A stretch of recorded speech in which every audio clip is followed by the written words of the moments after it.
Si c'est votre première fois de nous suivre, nous parlons ici sur cette chaîne de métiers, de profession, de formation. Merci donc de vous abonner et de cliquer sur la cloche de notification.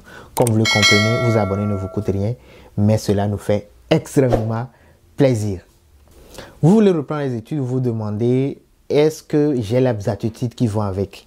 Est-ce que je devrais ou non reprendre les études? Est-ce que je réussirai dans les études aux États-Unis? Tellement de questions que vous vous posez. Dans cette vidéo, nous allons répondre à ces questions, identifier les aptitudes que vous devriez avoir pour réussir dans les études et enfin d'identifier les formations qui pourraient cadrer avec vous. Bienvenue à vous.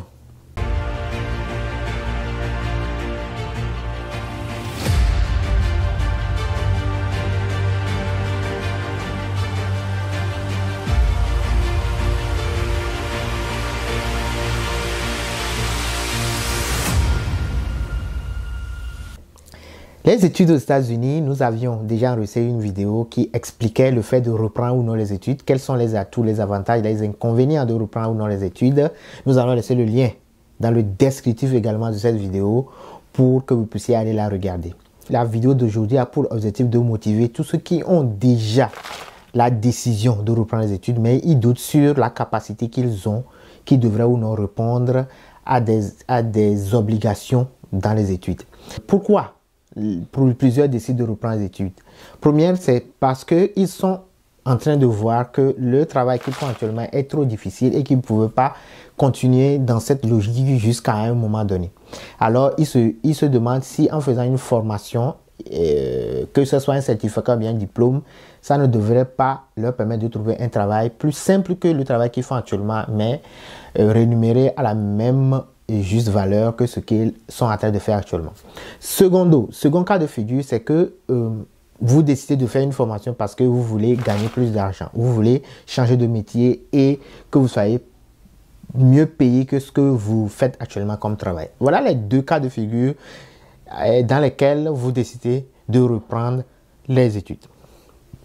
Maintenant, voyons les aptitudes que vous devriez avoir. Au fait, l'objectif de cette vidéo est de vous permettre d'identifier les aptitudes et les formations qui vont avec et dans ce cas-là, vous encourager à reprendre réellement les études.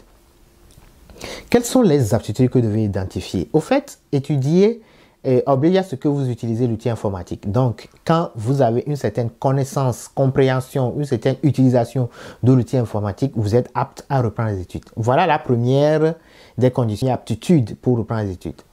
Vous avez une facilité avec la mathématique parce que nous allons le voir tout à l'heure en fonction de votre projet, que vous soyez dans le projet A où vous voulez juste trouver un travail simple ou bien vous soyez dans le projet B où vous voulez trouver un travail mieux payé. Il y a des exigences, notamment la mathématique, que vous devez posséder. Donc, l'aptitude numéro 2 est d'avoir une certaine facilité avec la mathématique. Et enfin, l'aptitude 3 est d'avoir une certaine facilité, moyennement si vous voulez, avec la linguistique anglaise. Alors, voyons maintenant les cas de figure. Prenons le cas où vous avez l'objectif de trouver un travail assez simple, pas forcément mieux payé, mais assez simple.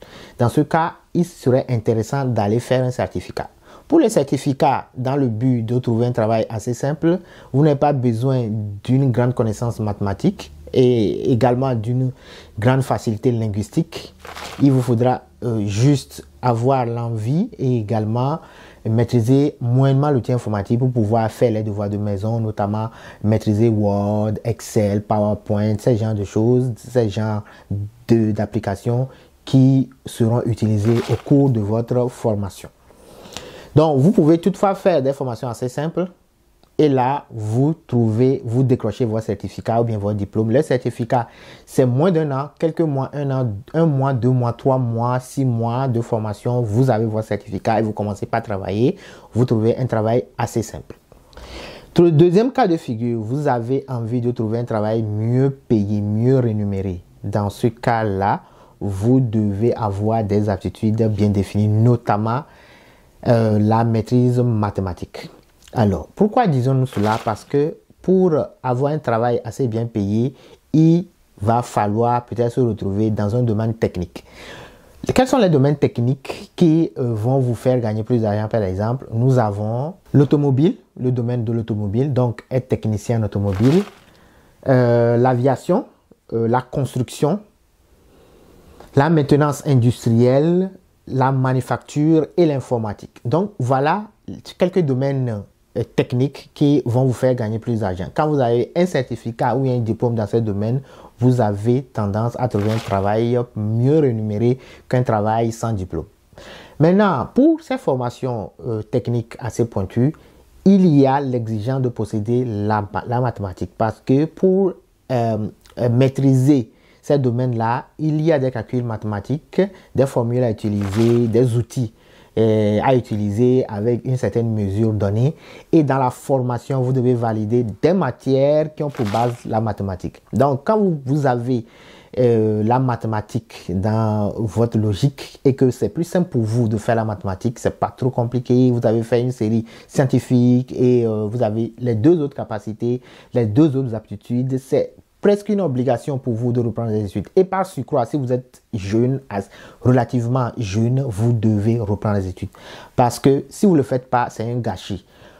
Il y a d'autres personnes qui veulent reprendre, mais ils n'ont pas ces capacités-là. Si vous avez ces capacités, c'est intéressant de reprendre petit à petit les études. Ce n'est pas forcément que vous allez vous engager dans les études, vous y restez, vous finissez en même temps. Ce n'est pas le cas, mais vous pouvez aller doucement. Vous pouvez, pour une formation de 2 ans, mettre 3 ans, mettre 4 ans pour décrocher le diplôme parce que vous êtes au même moment au travail et au cours. Donc, vous pouvez choisir quelques matières à chaque semestre, pas la totalité des matières par semestre. Vous cherchez quelques matières par semestre et vous avancez calmement jusqu'à ce que vous n'obteniez votre diplôme. Et vous travaillez normalement à votre poste. Et là, vous faites également les études. Et à la fin, vous décrochez un diplôme et vous changez d'activité. Vous changez de métier, vous êtes mieux payé. Donc, voilà déjà les aptitudes que vous devez avoir et les genres de formation que vous pourriez embrasser, soit pour faciliter votre travail, pour trouver un travail assez simple, pas trop payé, relativement bien payé comme ce que vous faites actuellement, ou faire une formation assez pointue, technique, maintenance et autres domaines informatiques qui devraient être mieux payés que ce que vous faites actuellement. J'espère que cette vidéo vous aura permis d'identifier les aptitudes que vous devez avoir et quand vous les avez, c'est presque une obligation de reprendre les études et également les atouts de pouvoir reprendre les études. Un plaisir de vous retrouver le samedi prochain pour un autre sujet portant sur les métiers, les professions, les formations. Yakasa.